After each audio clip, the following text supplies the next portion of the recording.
up, everybody? Welcome to the Early Edge NFL Picks Show, brought to you by BetMGM, the sportsbook born in Vegas. Sia, why are you smirking at my "What's up, everybody"? Is that the smirk? Or No, it was, hey, I'm happy to be at the show with my team that hasn't been there in 30 years. That was that's a good reason to smirk. Sia's Commanders are there. Exciting smirk for me here. Harris English, let's go. Oh, nice. Yeah, 90, I know you hit that. 90-1. Saturday PGA winner. I mean, you love to see it. And the best part is, so I told you guys before the show, I was camping with my son Robbie. I knew I had the bet in on FanDuel and had been like tracking the payout, just because like I was out in the woods. And I didn't want to be like the guy who's sitting around like the campfire, like streaming the like Farmers Open. So I was like, I would like open up FanDuel and like they have a really good leaderboard on there, like better than the PGA board. But I would also check the cash out because you can have a good idea of like what Harris is doing when he's doing. And then after he won, celebrating all of that, and I go to my DraftKings account. Turns out Harris English was so nice, I bet him twice. Let's go. I was like, what did I hit here? Like, what went on here? You're trying to teach your son a lesson out in the great outdoors camping trip, and there you are trying to cash out. I know, right? Yeah. I'm like, buddy, no iPad. By the way, like I had a Harris English DFS team that didn't even cash, which is amazing. Like he's like 7%. Anyway, Commanders. Eagles, what's up, by the way? You guys doing good? Everybody good? Fired up, man. I'm in Miami. I'm chilling, but like my pulse is just through the roof. I'm not like Miami vibes. I'm like conference championship vibes. I'm jacked up. My friends are downstairs at the pool just hanging out. I'm seeing defensive schemes in my mind. I can't wait to go, guys. I think jacked up is a good Miami vibe. Sia, you have to be that was like a Miami Vice joke. But Sia, you have to be like over the moon here. Are you house money here? What's the a little bit of that? I would say it's 50% house money, 50%. Hey, you don't exactly know you're definitely getting back here in the next 5 years. As much as we want to, think that Jaden Daniels is that good, we know that quarterbacks can get injured, that franchises can make poor decisions. Washington's in a great position, and I think that's why the house money thing is there. They've got $90 million in cap space heading into next year. So I think that's third in the league. So like they're going to be loaded for the next few years, especially with Jaden under his rookie contract. With all that said, there's a lot of good teams in the NFL, and getting to the NFC Championship game is hard no matter how good you are. Just ask the Detroit Lions. So yeah, I'm very happy to be. I think the Eagles are very beatable. We'll see what Jalen Hurts is doing with his leg and his movement and mobility. But it's a division game too. So I like that side of it as well. Sorry, I was trying to refocus my camera. I wasn't pointing at you. Yeah, I mean, like, look at like Joe Burrow and the Bengals. They're like, well, they'll just be in the Super Bowl a bunch. As it turns out, AFC hard to get through. NC State had that run last year in basketball, and we were terrible, and we are really bad now. Better under every time we play. We do not hit it. But it got to a point during that run, when we were playing Duke on Sunday night for a chance to go to the Final Four. Yep. Where it tilted from who gives a crap? We won an ACC title. We're playing with house money. Every game is like, just like whatever YOLO to, oh God, like we have to win this game. Like if we lose this game and lose to Duke, a team that we've beaten in the Elite Eight, that like all, like a conference or division rival, if you will. So I think that's probably a fair state of mind or fair comp for the Commanders where like, not like you have to win, but it's like, it's no longer like, what a great run. NC State's a great comp. I don't think people remember. They remember the NCAA tournament, but what they did in the ACC championship. 5 games in 5 days. What they did specifically against UVA, because they were down like 3. UVA had the ball. They were going to the line, and it took like a couple of crazy things to happen at the end of that game. Like I liken that to the Bears Hail Mary. Like that game propelled Washington to like, oh, okay, this team's in the conversation playoff wise, and then they just rode that momentum and their talent to where they got to, which was really far in both cases. The Wolfpack comp. Hey, we're all in this Commanders Wolfpack. Unless you're inside of Philly, I think most people are rooting for the Commanders and the Bills. Another game we'll talk about in a few minutes. So I mean, I think like America's team right now, they reside in Buffalo and in Washington. I agree with that completely. I want a Buffalo Washington Super Bowl, and I want them to roll out. Do you guys remember the In Living Color halftime show that Fox aired in 1992 without having the Super Bowl? The halftime show used to suck, and Fox was like, screw it, we don't have the Super Bowl, we're going to run a halftime show anyway, and did an In Living Color halftime show for 20 minutes on an alternate network. And at that point, everyone changed the way they do halftime shows, and the modern halftime show was born. Wow. All right, enough Didn't see prattling. that coming. Yeah. That was even less likely than Sia being like, NC State's a great comp. That's the only time that's ever happened on any show with me referencing NC State. Shout out DJ Burns, who now has me and my girlfriend interested in investing in vending machines. Never forget that. That's right. All right, if you have questions for either game against the spread or player props, more specifically, those are like easier for us to target. Parlays, whatever you want to put together, put them in the comments. We'll try to get to them. I won't waste any more time on frivolous matters. Let's get to Commanders and Eagles, the first game on the slate. Worth noting here, Jalen Hurts is off the injury report, but like I heard, I think maybe it was like Adam Levitin was saying this, but the gist of it was, he's like, or whoever, I can't remember who was saying, but it was like, they're basically saying he's going to play, right? They're not saying they can't be saying he's completely healthy. They're just saying that it is neither questionable nor doubtful nor probable that he will play. Like he is just going to, like he's good to go. And I guess that's what they're doing. Maybe trying to a little gamesmanship. Cam Jurgens is active for this game, but I believe according to reports from Jeff McClain of the Philadelphia Inquirer, is not going to play. So that's kind of a big deal. Mm-hmm. Am I missing anything? I think that's about it for the inactives. Eagles are -6 here, a total of 46.5 with a little juice to the over. You see the BetMGM live action here, 63% of the spread bets on Washington, 52% of the money line bets on Washington at +225, Eagles -275. What do we think, Sia? Your Commanders, what do you think? I think I need to boldface what I said last time I spoke, which is the fact that this is a division game. Oh, Mackenzie Brooks in the chat. Hey, okay, so she's on the Eagles side. Jump in, Mackenzie, if you'd like. But listen, I think because this is a division game, I think that really matters. I think the Cam Jurgens injury is really interesting, and it does cancel out perhaps Daron Payne being injured on the other side for Washington. Yeah. But to me, the reason why this game is so hard to bet is because nobody knows how healthy Jalen Hurts is. Yes. I think we can assume he's like 60, 70%. But like, I don't know if we can assume he can scramble or roll out. Tush push, I'm sure he can probably do that. Those things he can do. But I think if you're a Washington fan, you're thinking, well, we've been able to create pressure. We did it last week. We've been able to create pressure over the last few weeks, and maybe that means they're leaving their DBs on an island, and that's never good. But if you can force Jalen Hurts into some bad decisions, and if you could load the box and frustrate Saquon Barkley enough to get Philly in 3rd and 2nd and long and have Jalen Hurts pass the ball, make some poor decisions, maybe aggravate an injury, like all of that's in play. And on top of that, I'll just say it again, these teams know each other. It's a division game. To be honest with you, I think the 6 points, I don't want to say it's disrespectful because we know there's an outcome where Philly runs away with this game. But if Jalen Hurts was fully healthy, how much bigger would this line be? It would be 7, maybe. I don't think it would be 7.5. No, I think it'd top out at a touchdown. Yeah, and of course that's a key number relative to 6. But my larger point here is that if we're not exactly sure how healthy Jalen Hurts is, how sure are you that they can cover the 6 points? I understand this offensive line can push Washington around, and Saquon Barkley is that guy. And if Detroit had just left Jahmyr Gibbs on the field last week and just gave him the ball every single time, maybe that outcome is a little different. But we've seen this offense cook for Washington, and I don't know what I'm expecting from the Eagles offense. So I'll take the 6 points. It's not an official play, but that's where I would lean.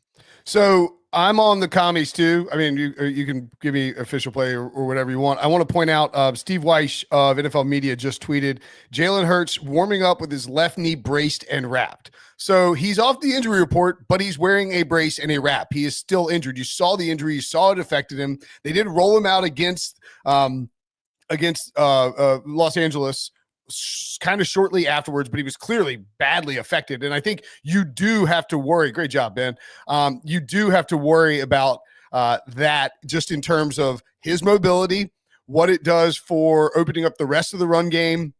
And I think for me, this game comes down to, can And by the way, I think that Cliff Kingsbury, who I'm skeptical of, but has done a really fantastic job all season, has been pretty masterful down the stretch here.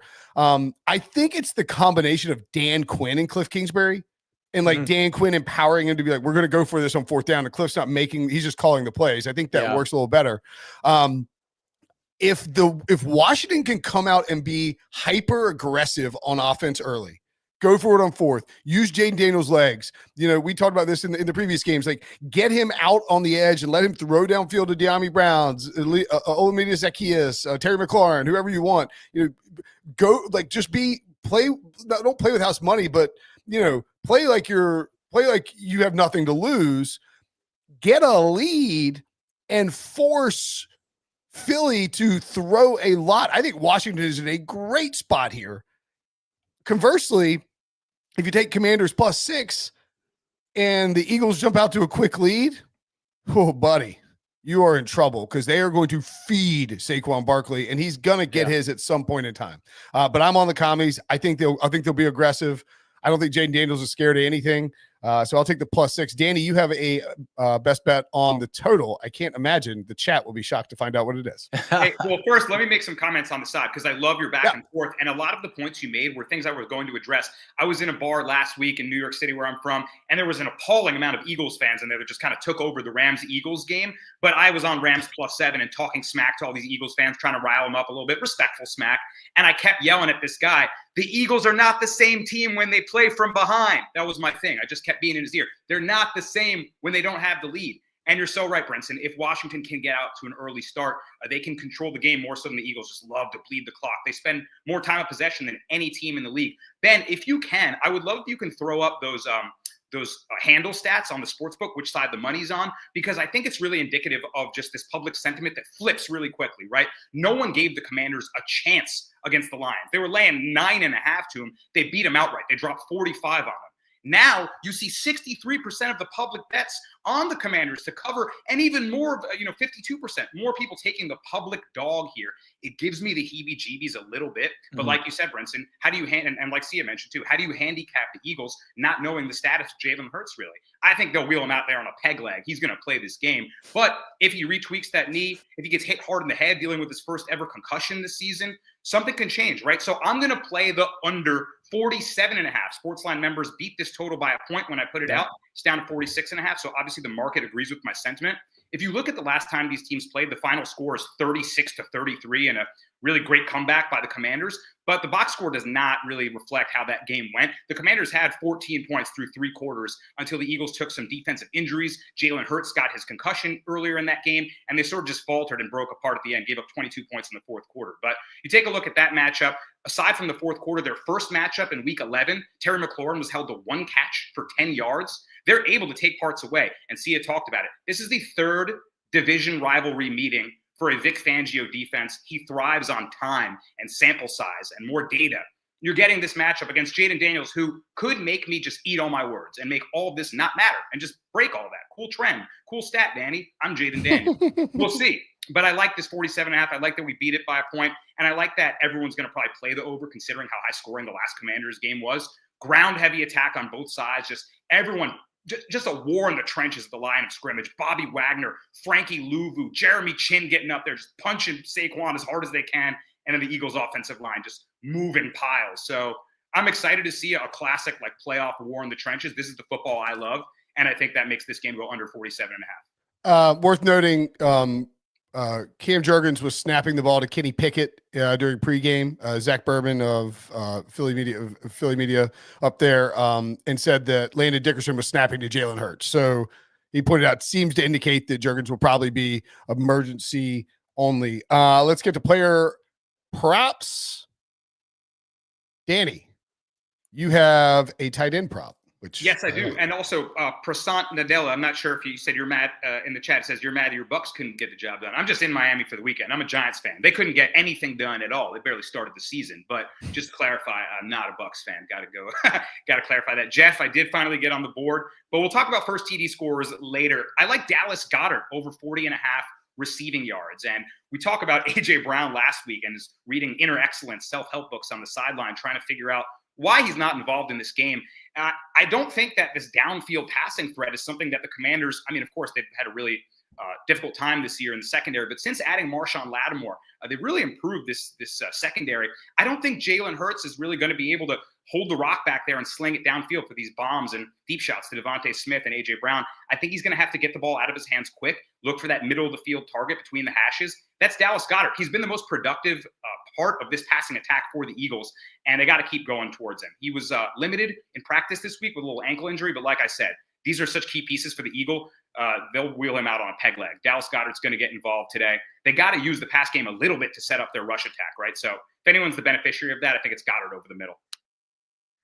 I dig it. Any player props for you, or if not, Sia, in this game, stuff you would sort of look towards? A couple of leans as he exits. Maybe he just doesn't like these leans, or he just doesn't like leans in general.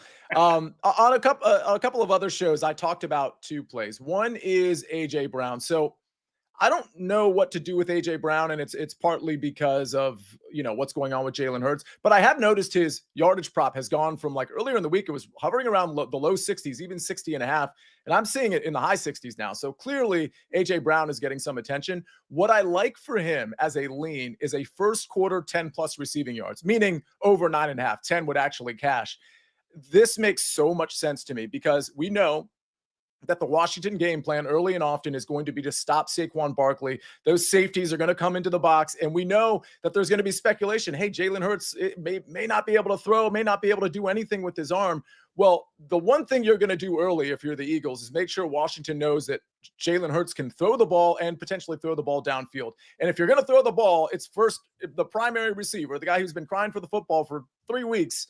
It's going to go to A.J. Brown. And honestly, it could be a quick slant here. I expect him to get 1 to 2 catches. If not, I kind of lean towards 2 actually in the first quarter. And if he gets 1, I do think it's going for 10 yards or more. So that's the lean. The other lean I have is Jamison Crowder's total yards or longest reception. His total yards, I think, is still at 9.5. His longest reception is 8.5. The reason I would maybe lean to the longest reception is because he might only get 1 catch and it's likely to be down the field. But if it's the difference between 8.5 and 9.5, I take the 9.5.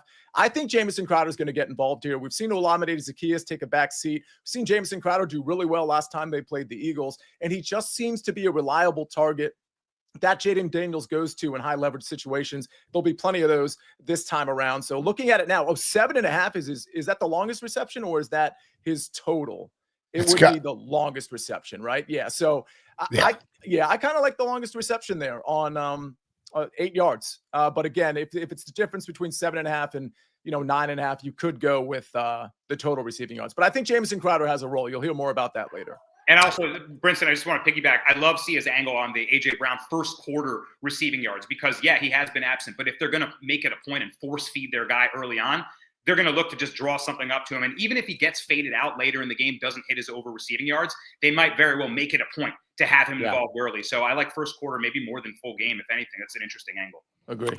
I have so many bets for these 2 games. It is awesome. One of them is Jamison Crowder anytime touchdown and Jamison Crowder 2 touchdowns, which are like insane numbers. It's like 200 to 1 for 2 touchdowns for Crowder. But you know what? We've seen him do it. And this is the NFC title game. He is a crafty veteran. They're going to be looking for Terry McLaurin. They're going to be looking for De'Ami Brown. And Zach Ertz is great around the goal line too. I have some Zach Ertz stuff as well. I also did a 4 tight end parlay, 4 tight end touchdown parlay, just for whatever that's worth. My buddy did that too. Oh my goodness. You might have the same exact ticket. Dawson Knox is in there. I was like, wow. Good luck. I got some Dawson Knox too. I just think it's these 4 teams funnel their usage through these tight ends. But I do agree that the AJ Brown, by the way, would you go, if you had a DFS team, Mahomes at quarterback, Saquon at running back, Eagles defense, would you go AJ Brown or Terry McLaurin as your other receiver? I kind of faded A.J. Brown, and what I might do to hedge that fade is take him as an anytime touchdown score. With that said, I would go with McLaurin over A.J. Brown. And by the way, I'm not saying fading A.J. Brown's the right thing. I just wanted to fit in other pieces in my DFS lineup, so I just went with the narrative that, hey, listen, the completions prop on Jalen Hurts is 16.5. Yeah. Hopefully, as long as A.J. Brown doesn't beat somebody deep, then I should be okay. With that said, that's where the anytime touchdown. If he does beat somebody deep, whatever the number is on the anytime, because I haven't bet it yet. That's something I'm planning on doing after I finalize my lineups. It's probably in the plus 250 range, I'm guessing. So yeah. Well, and I think too, it's like if you almost certainly have to have Saquon in your lineups, like good luck. Yeah. Good luck getting away from that. The Saquon AJ Brown thing, the only way you can fade Saquon is if you have AJ Brown. Like you have to, that's when you have AJ Brown. But if Saquon is just feasting, then it's probably not good for AJ Brown, and it's probably better for Terry McLaurin coming back the other way. So just speaking of Barkley, longest rush over 22.5. I love it. Yeah, I have thoughts on this actually on the Early Edge show on Friday on CBS Sports Network. Prop stars took Saquon under 128 rushing yards for the game, but Katie Mox took his over 22.5 longest rush. And I kind of like how they broke that out. I'm not as brave as Proppy. I'm not going to stand in front of the Saquon Barkley train, but it is an insanely gargantuan number. 128.5 in an NFL playoff game against a division rival is just obscene. So I get a tip of the cap for him making that play. But I like this one too. I can see him breaking out a big one, and maybe not breaking out 4 big ones like he did to the Rams this season. But that big rush is there. Maybe he doesn't quite get to that gargantuan number. Yeah, I mean, that's kind of game. I mean, they'll still run him no matter what. But I mean, like a little game script depending on him getting to that total number. Of course, when he takes the opening play 80 yards, you're like, whoops, that was a bad call. Good sharp play, real sharp. Yeah, exactly. Hate when that happens. Let's rip through some other. Ramo asked thoughts on Jalen Hurts under completions. So low. His receiving yards, his passing yards total is so low again too. It's speculative, like Sia was mentioning on his injury, really.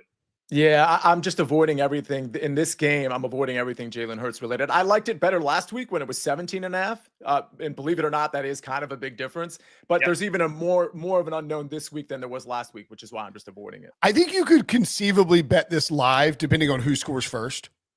Like if you like the over and Washington scores first, jump on it. If you like the under and Philly scores first, jump on that. I mean, it'll move, of course, and you got to be cognizant of that. But like, if Philly scores early and gets a 3 and out, I mean, it's going to be run for a while until the Commanders can do something. Eckler over receiving yards. I saw a lot of SportsLine experts had this pick. I saw multiple there. So looks like you're onto a thought that other people had as well. I don't have a strong opinion on it though.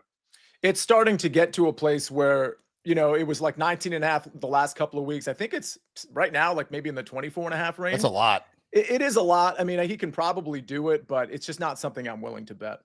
Okay. Victor asked, I took Hurts rush yards over 25 earlier. Am I cooked? No. You're not cooked. Again, we're speculating. There's a brace on it, but I thought he wouldn't run at all after coming off concussion protocol. And he took off like 6-7 times. So, yeah, he might go under his rushing yards total, but which is coming down and down. But maybe there's over speculation on the injury, and he's just fine. He proves everyone wrong. Yeah. You have to have a competitive game to get the Hurts over in rushing yards, I would think. I think they would like to avoid him running if they can, but it's the NFC title game, and they're playing for a championship. He will run if he needs to, if he is out there. They bootlegged him against the Rams in a game that they were, up.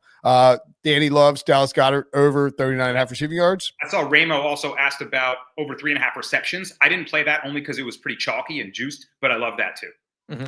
Jeff Stenberg throwing some shade at Sia unintentionally. Gainwell 6 rushes is 14-1. This is the perfect play when Philly is curb stomping the Manders and we cash in garbage time. Absolutely can't miss. Maybe. I don't mind that though. If you think it's a blowout, if you think it's a Philly blowout, Gainwell will get carries because they will want to have Saquon as fresh as possible. They will not risk him getting hurt. If they were up 21 points, they will not risk him getting hurt. They sat him out and didn't let him get the rushing record. What do y'all think about Daniels over 10.5 rush attempts? That's a green light for me. I cashed this last week. I was going to bring it to the other show I did on Friday, but Proppy stole it from me. So yeah, it's a go for me. Mm-hmm. Oh, sorry. And we should have noted that Ken's popped in and said she likes those 6 rushes, but not as much as Kenny Gainwell over 7.5 rush yards. I think that's a really good look. They trust him. They put him in there. If Saquon gets dinged up at all, and we've seen Saquon even like in the last month sort of point to the sideline after like a longer run where it wasn't a touchdown and say, I need a little breather. And Gainwell can come in there and pop off an 8-yard run. Hurts TD from Charlie Mack. 3 That's my boy. lock emoji. Pool. Charlie live from the pool giving picks. I love it. Oh, that's awesome. Charlie's down there. Literally. That's awesome. Thanks for watching, Charlie. And hang out with Danny down in Miami. Tough life you guys have there on this Sunday. The thing about the Hurts TD is that you're getting a pretty good price relative to a healthy Hurts where there's just speculation about whether or not he will be used in the tush push. I would think that again, it comes down to game script here for me. If the Eagles are running away with it and they get a shot on the 1 yard line, they're up 14 points and they get a shot on the one, I think Saquon's getting the ball. But if it's a really close game, I think they'll put him in there and do the tush push. I just think they'll be careful with that knee underneath the big scrum. But like you said, there's nothing held back here. There's nothing left to wait for, right? He'll sacrifice himself. These guys do it every single week. So I wouldn't bet anything with the narrative on, well, they can't risk that. This is it. This is all on the line. Keep something else in mind too. With this defense doing everything they can, including walking the safeties up to stop Saquon Barkley, you're going to see some, there's going to be some surprises on some DBs' faces when they realize it's play action. And what does that mean? It means Devontae Smith or AJ Brown catch a 50, 60-yard touchdown, or honestly, more likely it means the DB tackles one of the receivers. It's pass interference. The ball gets hit on the 1 yard line. But that's a great point too. Like if I'm the Eagles, I'm playing smoke and mirrors with this. I'm having him come out there on one crutch, kind of hobble up there, do a Willy Wonka situation, and then tumble. All of a sudden, play action. I'm good to go. I roll out of the pocket, and they could really mess with them in this way as well. So it could be smoke screens. And again, worth noting, after he got hurt against the Rams, he rolled out to the right and he rolled out to the left in really surprising fashion. And I think it threw the Rams for a loop and kind of opened up the ability for Saquon to pop that big run. Anthony Avino asks, what about Daniels' most passing yards in the game at minus 180? I mean, yeah, he's up against Hurts, right? So that's chalky. And he could be playing in a negative game script. But I wouldn't lay that. What do you think? Go ahead. I was going to say what I would like to do with that is parlay it with Saquon Barkley anytime touchdown, which is minus 220. And I think I am not going to bet, just for hypotheticals here, I'm not going to put $220 at risk to win 100 on a Saquon Barkley anytime touchdown. The number may have moved, but that's what I saw it at. I do think that number is I think if Kins were here and giving out anytime touchdown scores, I think she would say, we think Saquon Barkley is a value at minus 220 because the model makes him minus 350. That's just my guess. Kins, if you're in the chat or you listen, let us know. So if you could parlay Daniel's most passing yards with Saquon anytime touchdown, I think you're in a pretty good spot. And those two things are kind of correlated. Yeah. Last week, shout out Ken's, Kyron Williams was minus 135 to score a touchdown. She came on and said, we projected at minus 350. I immediately bet it. He scored in 3 minutes. So it worked. Yeah. Any thoughts on Daniel's there? It's not really. I probably wouldn't lay the minus 180. I like your idea. If you can parlay it with other things, I don't know if they're finicky about those most receiving yards, most passing yard stuff, but I'm not laying the 180, but it's a good find nonetheless. Yep. First quarter under. I lean first half under. I usually like Eagles first quarter unders. Last time I bet it was actually against the Packers, where the Packers fumbled on the opening kickoff and the Eagles scored 7 points. Yeah. And on the last play of the first quarter is when the Eagles scored a field goal to make it 10 on the 9.5 under. Okay. So I'm a little snake bitten there. In this game, I do think there's a bit of an unknown again with that Eagles offense and how well Saquon's going to do. So I would actually avoid it. But I generally like these first quarter unders. Yeah. It probably comes down to, how aggressive are the Commanders early and how successful are they with the aggression? And does Philly try to really be this grind it out machine versus backup RBTD parlay 28-1. Speaking our language, Steve. Yeah, absolutely. All right, because we've all had our first touchdown bet called back before, and BetMGM is giving you a second chance with BetMGM's Pro Football Second Chance. Place any first touchdown score bet, and if your player doesn't score first but scores second, get your entire stake back in cash. No opt-in required. Let's get to our first TD bets, and I would be remiss if I didn't point out that Danny Brasco's on the board. Let's go. After somebody called it in the chat. They're like, who was it again that you got it with? It might have been Jeff. I'm not sure, but someone blessed me with they just willed it into existence. Who did you have? I had Rashad Bateman. That's right. Great call. Love Rashad Bateman. I didn't bet it, but I was still, this is, I mean this, in all genuine, Like I didn't have Bateman as the first touchdown scorer, so I was mad I didn't win money on the first touchdown score, but I was excited. I was like, Danny got his guy. Let's go. Unfortunately, I still, as you can tell, have 2 diamonds, so I get to go first. I will go with Danny Brown, who has cashed this for me before. Maybe with like a little bit of a higher number there than 22-1, just because, you know, he is on the other side of like the heavy favorite. But I think 22-1 is pretty good for Brown, who can be a deep threat. Has showed up as this number 2 wide receiver for the Commanders, and Jaden Daniels clearly trust him. So I like Danny Brown.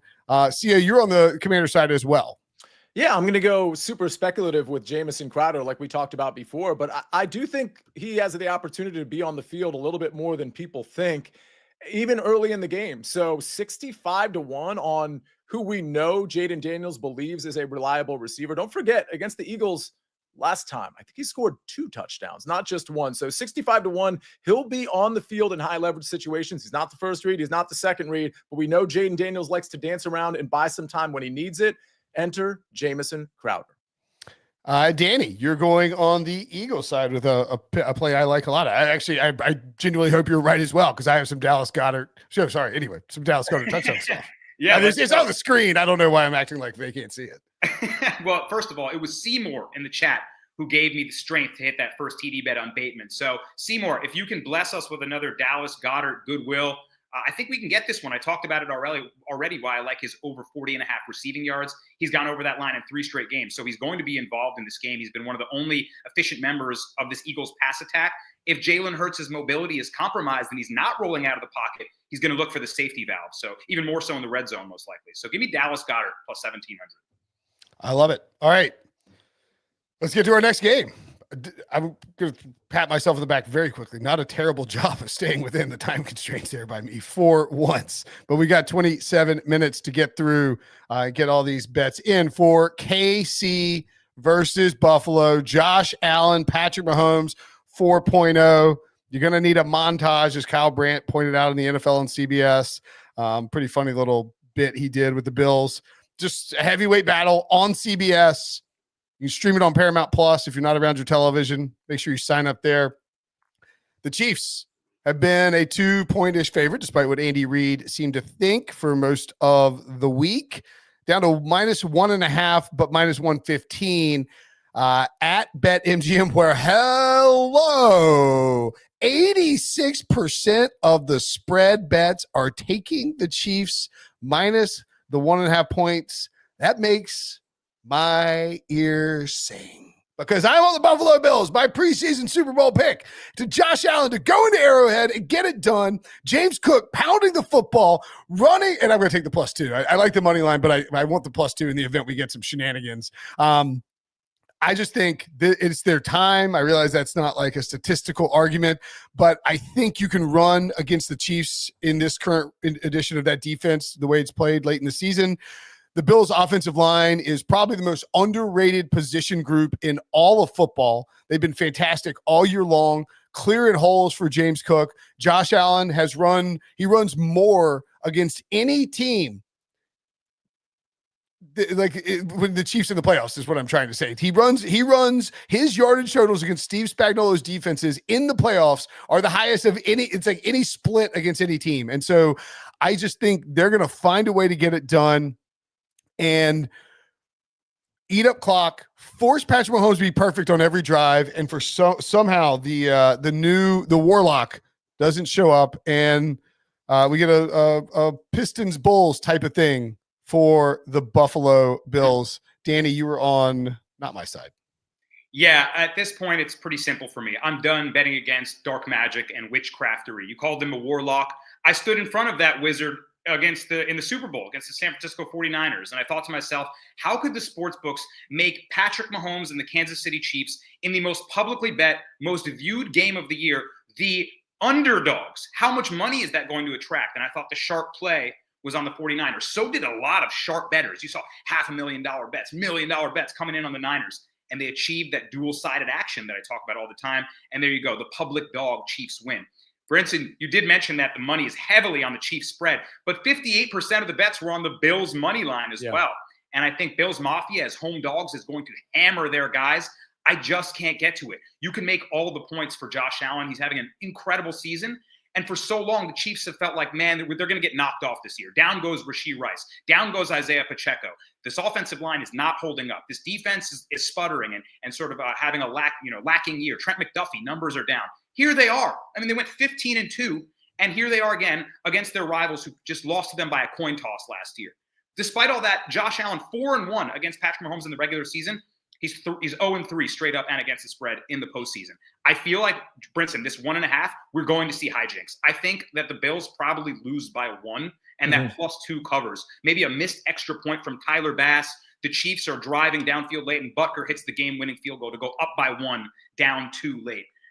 It's the revenge spot, right? Mahomes actually lost to the Bills in the regular season. Really their only true loss other than sitting all their starters in the final week. And in that revenge spot, when he faces a team that he's lost to earlier in the season, Mahomes is 24-7. Funny enough, Josh Allen has never won 2 games in a row as an underdog when back-to-back listed as the dog. That's happened 15 times. So he's the dog here again. And look, we just know, I mean, I could rattle off all the stats in the world to you. Mahomes in January and February, he's 15-2 straight up at home. He's ridiculous. You don't make him a field goal favorite or less or a dog. He's 27-9-1 against the spread when a favorite of a field goal or less or an underdog. And I'm not betting against the Wizard here. Trey Wingo, last thing I'll say. Trey Wingo, one of my favorite broadcasters ever. He had an incredible stat. See, I think I saw you like the post as well, so you may be familiar. Let me try not to bungle it. But since 2001, there have been 125 drives in the postseason with 1 minute or less on the clock and the team trailing by 7 or fewer, meaning they need a touchdown or a field goal to tie or take the lead, right? Those drives resulted in the score that team needed 40% of the time only. Here are some of the best quarterbacks ever. Tom Brady, 5 for 11, 46%. Drew Brees, 3 for 6, he did it, 50%.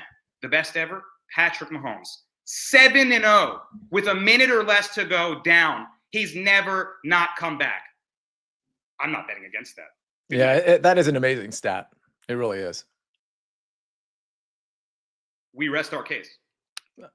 Oh, well, Will's saying something very profound, but no, sorry. I muted myself as I heard my son stomping down the hallway in the event that he yelled something like, that shouldn't be caught on the microphone because he likes to be a little punk. But yeah, I think like I've said all week on radio, wherever, it's like, look, if I'm picking the Bills and I think it's their time, I think Allen will get it done. If the Chiefs win, I won't be surprised and I won't be like befuddled as to what I did wrong other than just picking against Patrick Mahomes again, which is just stupid. Sia, anything on the side of total here for you? Yeah, before we get into props, because I have stuff there, but I do like the Bills side and I love the +2. I would not take the money line. This is how this goes. Yeah. The Bills score a touchdown to allegedly tie the game, but they're down 1 and they're not going to overtime against Patrick Mahomes. So of course they're going for 2. So you might need that +1.5, that +2. Yeah. I love that side of it. Here's what I love more. I think the Bills are going to win. Obviously, I don't think it enough to make it an official play on SportsLine. With that said, I like the Bills in general, and I do like them. I do want to avoid the Mahomes magic, especially those stats that you just referenced, Danny. Bills first half +0.5. It's like -110. So I like the Bills in the first half to be winning. So that is a lean for me, not an official play. But if you like the Bills, I do like the +2. But if you're worried about the fourth quarter stuff and the officials and a roughing the passer call or a pass interference, hashtag Eagles fans, I'm sure you still remember that. That was a very, very, very soft call, and I'm an Eagles hater, so I'm objective about it. But the bottom line is, if you want to avoid that stuff, take the Bills first half. You're getting 0.5 point, and it's split both ways, so you're not paying much juice on it. Former New York Giant James Bradberry, ghost pass interference call. Oof, they're getting them, Sia. They're going to get them again. Can't touch the receiver because that never happens. And, you've also got the stuff with Mahomes, too, where he takes off running. Look, I dislike it, and I think it's made Patrick Mahomes a little more less likable. Mm-hmm. But it's just good, smart football, right? I mean, it's no different than like Brady or Belichick in the way that they sort of push things. Like Mahomes flopping by the sideline when he gets pushed, and he's like running, and he'll deke by the line. And then look, I don't like it, but the dude wins, and if he wins today, I don't think anybody will be surprised if it happens on CBS. And I'm sure Jim Nantz, who, by the way, called the final round of the Farmers Open from Arrowhead Stadium last night because he didn't have to deal with the travel. Let's get to our player props. we don't have an access for this game, obviously, because we're not an hour and a half out. By the way, sorry, I was just going to say I've been refreshing, waiting on Christian Benford news. He's been one of the best. Yeah, that's what I was going to mention. Buffalo Bills. He's dealing with a concussion, a rookie, I believe. He's so good this year. Yeah, awesome. Just waiting to see if he plays this game. That's my main thing for inactive. Oh, Taylor Rapp is out for this game. Out. That's a big. Okay, so I know I'm on the Bills. I still think they get it done. But I mean, you talk about as bad a break as you can get injury wise for Buffalo. Taylor Rapp, and then if Christian Benford is out.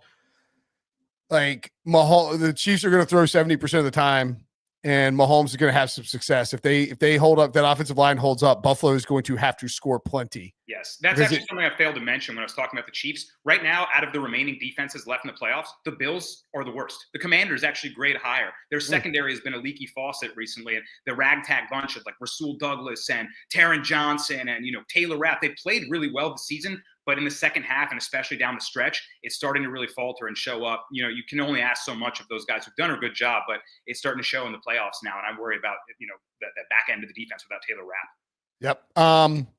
With that in mind, I'll go ahead and throw out that I'm going to take Travis Kelce over 6.5 receptions at -120. Have you seen the splits from the regular season to the postseason? Yeah. It goes from 5.5 catches to 7.5 catches. And when they make these lines, they're factoring that in to a degree, but they're kind of splitting the baby, so to speak. And I think it's just you saw it last week. He kind of coasted during the regular season, just in the sense of knowing that they were going to get the 1 seed without him having to give. I'm not saying he's not trying hard, but he's got a podcast. He's got stuff going on, but they know they can turn it on when it comes to the playoffs. Actually, the juice has gone the other way on this one, which is a little interesting. I also have Josh Allen anytime touchdown -120. Josh Allen, again, runs more than he does against any team when it's the KC in the playoffs, and this is everything for the Bills. I think you can even talk me into first quarter. If the Bills win first quarter, whoever they get, the first quarter spread, the Bills might just might come out a little sluggish because they finally beat the Chiefs. We'll see, but that's down the road. I just think Allen finds the end zone. They're going to use him when they get down there. They showed that last week that it changed from the Denver game to the Baltimore game. They are more willing to run him in these the higher the leverage spot gets, the closer the game it is, the bigger the stakes, the more they're willing to run him. So I like him for an anytime touchdown. But I would point out, Sia, that both of your props, I don't think they counter my selections there either, and I like both of them. No, not at all. Travis Kelce, most receptions. Alex Jones in the chat was pointing out it was on the early edge, either the Thursday or Friday morning show. I gave this one out. The SportsLine tool doesn't support these types of bets, which is why you can only get it on this show or on the early edge. But this is a process of elimination pick. Travis Kelce, most receptions at +110, +115, depending on what book you're at. This includes the Bills receivers too. So this is just in the Bills Chiefs game. And so again, process of elimination. Does Xavier Worthy clip Travis Kelce? Probably not. Does Khalil Shakir clip Travis Kelce? Probably not. Especially on the Khalil Shakir side, we know he can get a lot of a lot of receptions, but they're going to run the ball a lot. And by the way, guys like Keon Coleman, Amari Cooper, Curtis Samuel, I do think those guys, Mac Hollins, Dalton Kincaid, Dawson Knox, those guys are going to get used as well. When you look at the Kansas City side, it's Kelce first, and then it's Worthy, and then you got a little bit of Marquise Brown. But the diversity of the diversified portfolio exists on the Buffalo Bills side a bit, but not really on the Kansas City side. So I think this is a really good number. Travis Kelce, most receptions, +115. The other one, I think a lot of experts are on this as well. I probably could have gotten a better. In fact, yesterday I could have gotten the 53.5 on James Cook. The problem was the juice was -140. So I went ahead with the 55.5 at -113. The Kansas City defense has been vulnerable to the run. We saw it last week against Joe Mixon, which that's not a good look. If Joe Mixon, and especially when you don't have the threat of a running quarterback and CJ Stroud, and you just have Nico Collins, and it had been kind of an up and down offense. But even Pittsburgh, in I think week 15 or 16, rushed very well against Kansas City. James Cook has been getting the ball. He's hit this number in 4 out of his last 6. And when he does hit the number, he flies past it. So I think this is a potential ladder opportunity if you think the Bills are going to be playing from a neutral or positive game script. But give me James Cook to get to 60, but the prop is over 55.5 rush yards. And you see, it's actually 54.5 at BetMGM. Oh, well, 54.5, but it's -140, which is just annoying. I'd rather have the 55.5. Don't do that. Yeah, get the 55.5 somewhere else. I love this. This is a disrespectful number to James Cook. He has been awesome this year. Has found the end zone a ton, obviously, has ripped off long runs, has grinds up between the tackles, and that Bills offensive line I mentioned will open up holes for him if the Bills get any kind of first half momentum. And I do think that like the whole, not to go back to the old cliche of like keep the ball away from Mahomes or whatever, but minimize the number of possessions that Patrick Mahomes gets by running Josh Allen, by running James Cook. It's your strength of your team. You've been leaning on it all year. I think they'll lean on it here. And when you do that, and they did it against Baltimore, did it against Denver, particularly, they didn't really open up against Baltimore, Denver, they did late, but like do that, force Mahomes to be perfect.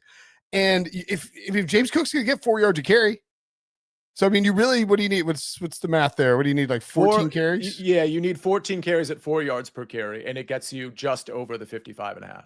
I don't mind that Ray Davis number of 8.5 either. Danny, what do you have props-wise in this game? I really like your guys' props as well. I'm going with Mahomes over 4.5 carries. This is a prop that we cashed last week, no problem. We know Patty likes to take off in the playoffs, right? He uses his sneaky elusiveness down the stretch of the season. He's going to hit you with the triple pump fake and then take off in this sort of awkward style, but it always seems to work. Scampers down the sideline, reaches the ball out, picks up the first down. And you also get the benefit of QB Neals. He had 7 carries last week against the Texans, who were also flushing him out of the pocket. You know, Will Anderson and Danielle Hunter getting after him, forced him to run, which I think Von Miller and Greg Rousseau on the Bills can certainly do. But if they're up, especially going into the second half, they might kneel one. And if they close the game with the lead and make the Bills burn their timeouts, you can get the kneels that way too. So I don't even think we'll need that. That's just an added benefit of how you can get carries in kind of sneaky way. But I think Mahomes takes off plenty in that line that's been struggling with their left tackle, DJ Humphries, cycling through guys that just haven't quite worked out all year. You'll see Mahomes high ankle sprain, right? Every week there's concerns. It never matters. He's going to take off and trust himself when he needs to. So I like the carries prop on Mahomes more than the yards prop because Mahomes, more than any other QB, runs 9 yards backwards to take a kneel if he's winning at the game. You don't want to lose. That's a good point. It's a horrible beat. I lost his rushing yards prop in a Super Bowl like that. Just going almost towards the end zone to kneel the ball, just bleeding a little more clock. So I like attempts for more than rush yards for that reason. And I mean, worth noting, it's like the smart thing to do, but it's definitely annoying for betting purposes. Prop bettors are screaming. Yeah. Yeah. All right. Let's get to some questions in the chat. Any shot for legit production from Amari Cooper or Curtis Samuel today? Doug Craig asked. Man, Bills receiver props are like playing roulette.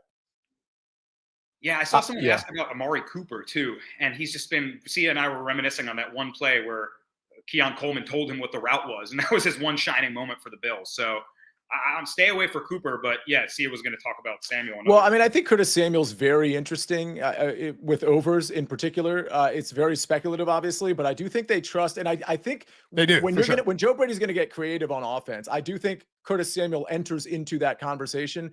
I know in DFS, I'm playing a lot of Curtis Samuel. It is obviously very speculative. He's 3,500, but it's just something I'm kind of hoping they design some plays specifically for him. The other receiver I like, it's not Amari Cooper. It would probably be Keon Coleman, who just doesn't get a lot of targets, but they do try to get him deep.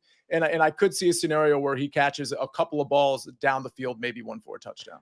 Yeah. The Keon Coleman thing, like I agree with you. It's going to be like 1 or 2 shot plays if it happens and he gets a look, and Josh is only going to throw it if he is like very clearly open. He is not going to risk Keon Coleman like with a tough contested drop or like popping the ball up and the other person gets it. Jeff Stenberg says Keon Coleman 4 catches is plus 650. Sure, Shaquem Griffin has better hands.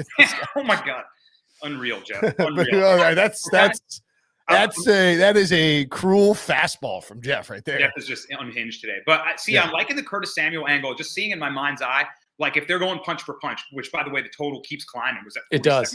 It's up to 49.5. So I'm wondering if it even gets to 50. But if this is going to be more of a shootout, like the market may be pricing in, and they're going punch for punch, if Andy Reid designs some creative trickeration, runs a really cool, kind of scheme on offense, will Curtis Samuel, the gadget guy, get back in there and try to, do it back to him with Sean McDermott saying, hey, look what I've got up my sleeve, and hit you with a little Curtis Samuel action on a jet sweep, something like that. So starting to feel Curtis Samuel a little bit.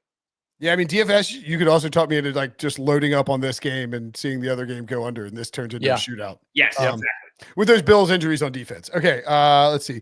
Dalton Kincaid over yards and Noah Gray yards over plus 144. He's a hidden secret. I have Ertz, Goddard, Kincaid, and Kelsey in a touchdown parlay, and Ertz, Goddard, Gray and Kincaid in a touchdown parlay. No Dawson Knox love? I have Dawson Knox anytime touchdown and 2 touchdowns. I've got way too many tight end bets. It's insane. 6.5 catches. Kelsey is 100. Yep. +1. There you go. I mean, we bet MGM we use, but Jeff's right. Shop around. And I'm in Florida, Jeff, so I apprate that. You have to use Hard Rock. That's the only option down there. Yeah, Shop it's brutal. I appreciate it, man. Get it together, Florida. Raymond asked thoughts on Mahomes over rush attempts. Danny likes that. Sorry, I almost called you Jeff. And I like Travis Kelce's over completion. So yeah, love it. Mahomes and an under an interception -120.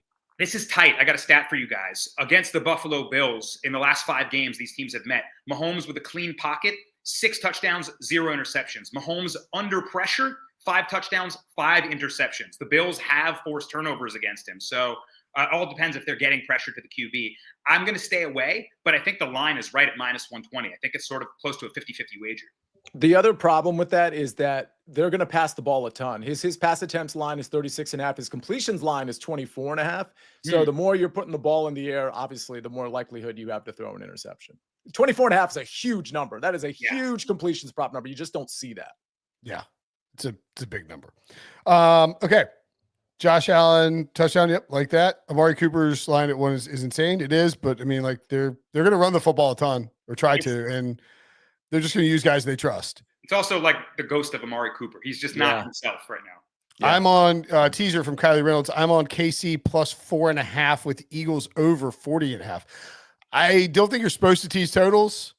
No, well, you're not supposed to tease through 0 is the first rule. Well, yeah, that you actually broke 2 of the key teaser rules there. The 2 biggest rules of teasing. Take your hand off the teaser Bible. But it's hard. Like, I like KC. So in that scenario, you're getting 4.5, but that's why they call them teasers, because sometimes they can laugh back at you.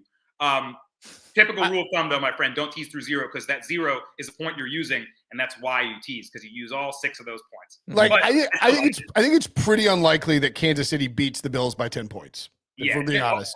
In fact, even though I like KC, I saw the Bills move up to +2.5 on some books, and I missed the mark on that. It's +2, but you can still do this.